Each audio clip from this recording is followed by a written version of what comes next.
Я же рада представить гості нашої студії. Андрій Пелюховський, політичний аналітик, засновник і директор громадянської організації «Захист і допомога». Пане Андрію, вітаємо вас, селям алейкум. Здравствуйте.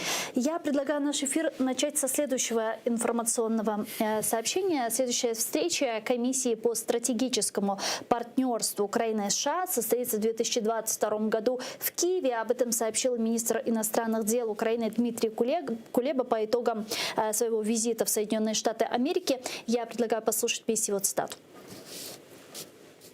Комісія, засідання якої ми провели у Вашингтоні, не буде одноразовим заходом. Ми з державним секретарем домовилися регулярно проводити засідання в її форматі. Наступна зустріч робочих груп Комісії стратегічного партнерства Україна-США відбудеться вже наступного року в Києві.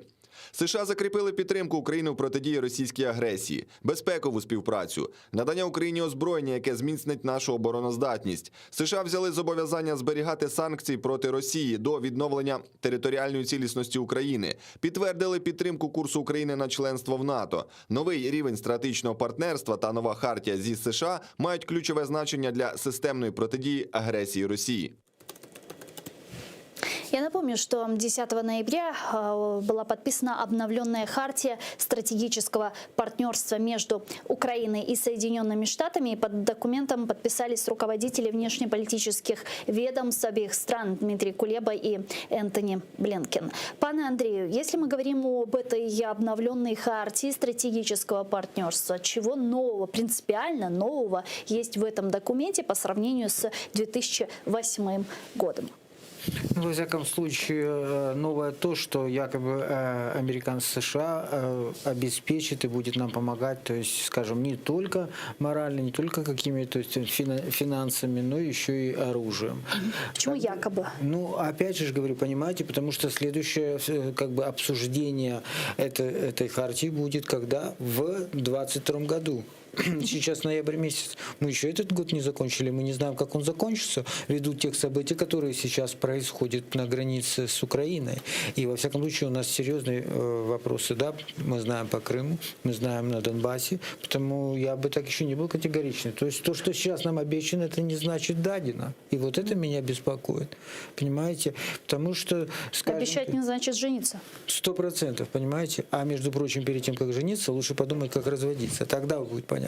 Понимаете? Поэтому я бы не был так, как бы, скажем, откровенным, чтобы я бы не успокаивался.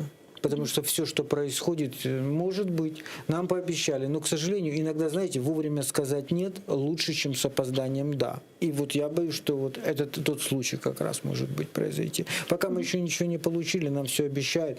Тем более, к сожалению, опять же, моя... Но мы не можем говорить, что мы ничего не получили. Ведь Соединенные Штаты Америки в оборонном секторе довольно серьезную помощь оказывают Украине, финансовую в том числе. Разве нет? Ну, скажем так, знаете как, я выбираю слова после общения с простыми людьми, которые высказывают. Если кто-то из политиков делает оценку на том, что люди ничего не понимают, делают большую ошибку. Потому что у нас, люди, украинский народ, очень глобально стал думать. И их беспокоит, потому что первый пункт, у кого, с кем я не общаюсь, с простыми людьми, да, интересует, то есть как бы тарифы, зарплаты, все интересует. Но первый вопрос мира. Независимо, это человек с востока, с центральной части, с южной или западной. На Западной Украине тоже их беспокоит вопрос мира. Когда же наступит? Потому что все считают, что все проблемы в Украине связаны с экономическим падением, все связано с конфликтом с Россией. К сожалению, так. И простые люди задают вопросы. Той существенной помощи, которую мы ожидаем, нам обещают. Хотелось бы, чтобы это было. То, что, повторюсь, то, что сейчас происходит на границе с Украиной, с любой стороны, как говорится, или это с российской стороны, или это с белорусской стороны, я уверен, мы поговорим об этом. Да, конечно. Да, то меня очень много настораживает многих факторов. Может быть, помощь, я уверен, не могу сказать уверен, обещали, возможно, нам и дадут какую-то помощь, или серьезную, значительную, но меня именно останавливают от каких-то, скажем, последующих высказываний, потому что почему в 2022 году, почему не сейчас? Ведь сейчас что может быть важнее жизни человека, что может быть важнее мира? В 2022 году будет следующая встреча комиссии стратегического партнерства, но Вот она сейчас состоялась, подписали хартию, и через год будет снова заседание этой комиссии.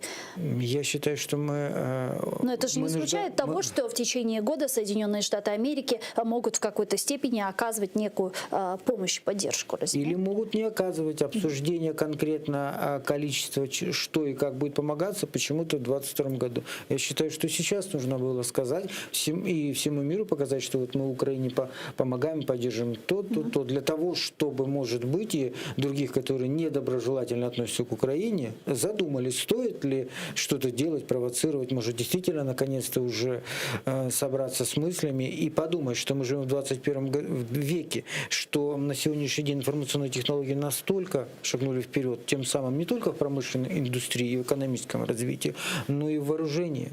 Что, к сожалению, пулеметами сейчас не обойдемся. Я за это опасаюсь. И ведь, скажем, противники, да, на сегодняшний день, к сожалению, это так получается, Россия. Россия тоже это слышит. Если мы с вами обсуждаем, то и они это обсуждают. Понимаете? Поэтому что произойдет до конца года, я бы так не был категоричен. А как вы думаете, какую реальную помощь Америка могла бы оказать Украине в противодействии российской агрессии? Кстати, этот вопрос, как сообщил Дмитрий Кулеба, очень активно обсуждался на разных уровнях переговоров. И в частности, Дмитрий Кулеба сообщил о том, что Соединенные Штаты Америки и Соединенные Штаты будут помогать Украине именно в противодействии российской агрессии. И в этом контексте будут разработаны некие проекты и программы. Вот что это может быть? Или что это должно быть, спрошу так. К сожалению, понимаете, мы не можем с вами давать стопроцентную оценку. Мы же не присутствовали на этих переговорах. То, что говорится, оно все завуалировано. Я еще раз говорю, меня смущает то обсуждение конкретно, количество чего и сколько в 2022 году. Я считаю, что это нужно было сейчас сделать. Прямо сейчас, пока там Кулеба был. Вот это было бы правильно, это было бы честно, если нас считают партнерами. Но судя по некоторым шагам, которые идут там со стороны европейских так называемых партнеров, со стороны, опять же, Соединенных Штатов, я пока не вижу такой глобальной поддержки почему-то. Ведь если мы пока не являемся членами, то есть мы не входим в состав стран НАТО, да, Америка же входит в этот состав. Как отреагируют другие страны НАТО? То есть, если, естественно, начнется какая-то, не дай бог, серьезная полномасштабная военная операция со стороны России, как другие страны НАТО отреагируют? Захочут ли они? Ведь это коллегиальный орган. То, что сейчас сказала США, это же не все страны НАТО это сказали. Я конкретно воспринимаю так, если вам нужно там добраться до берега, да, что вам нужно там, столько-то там топлива, мы вам даем столько-то. Ну, это было бы понятно, мы будем рассчитывать на этот ресурс. А пока то, что нам обещают, я еще не вижу. Ведь все при конфликте на украинско-российской границе, по-моему, гибнут украинские патриоты и украинцы. Ну, как, естественно, с той стороны погибают люди. Но ни один еще солдат НАТО не погиб.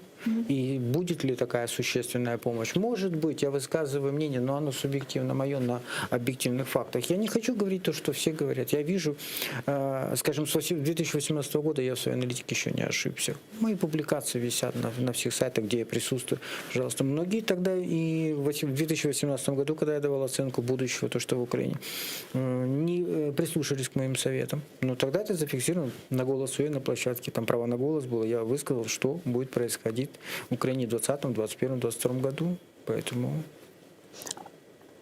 А что будет в 2022-2023? Что нас В 2022 ждет? году, вы знаете, нам бы хорошо бы закончить спокойно 2021 год. Но все, что происходит сейчас, особенно начало сейчас муссировать. Понимаете, в России что? В России не интересует уже, грубо говоря, руководство России, не интересует там их рейтинги или сбережения какого-то электората. 19 сентября... Это очевидно. Да, 19 сентября произошли выборы в Госдуму. Все, до 19 сентября все было как бы хорошо, все, что нужно было в отношении простых людей сделано. Сейчас мнение народа руководство страны не интересует. Поэтому вот сейчас начали как раз муссировать. И я еще летом, когда, помните, обсуждался на все СМИ-площадках Украины, обсуждался вопрос, когда вот очень было скопление большое российских войск летом, буквально в начале лета. И все говорили, лязгают оружием, вот они боялись вторжения. Я тогда Да. сказал, что вторжения не будет до осени точно, потому что 19 сентября будет там в Российскую Госдуму, то есть любая война несет за собой потери, даже со стороны победителей. Это раз. Во-первых, люди, я уверен, что 99% вообще населения планеты, то есть отрицательно относятся к войне.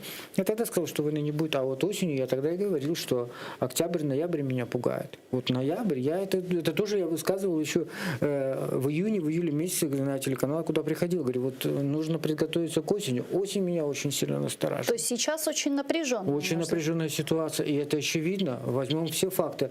Ну, если позволите, плавно в нашей диалоге перейдем со стороны того, что происходит На сейчас. стягивание войск, На да. стягивание войск.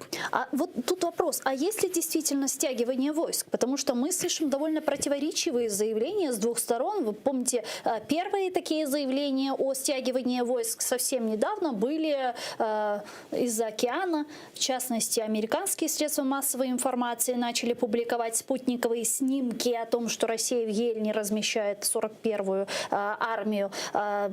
Украинская разведка, Минобороны говорят о том, что она всегда там стояла, ничего страшного. Вот Россия после учения Запад-2021 в принципе и не отводила свои войска, которые она сконцентрировала у границ Украины. Вот нового скопления нет, есть только передвижение. А вот почему такой когнитивный диссонанс? Ну вот смотрите, сколько интересных вещей происходит. Ну, во-первых, понятно, что так называемые, потому что я не считаю их в законном каком-то как бы деюридического ДНР, ЛНР. Это самопровозглашенные какие-то непонятные территории.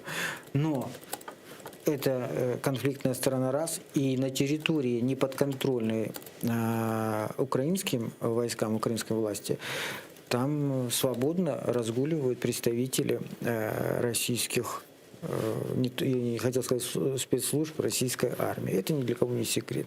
У меня, Ну почему? Ну и спецслужб, наверняка. да, и спецслужбы, конечно, то есть, о чем я говорю.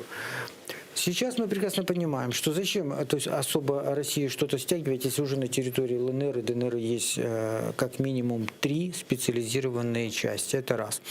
Во-вторых, мы все прекрасно услышали о том, что Белоруссия соединяется с Россией. Заявили уже, да, эти ситуации. Ну, естественно, что Лукашенко без разрешения и согласования Путина точно ничего делать не будет. Ну и вот к чему эта провокация? Мы получили соединение с Белоруссией, Белоруссия, Россия. Что мы получили?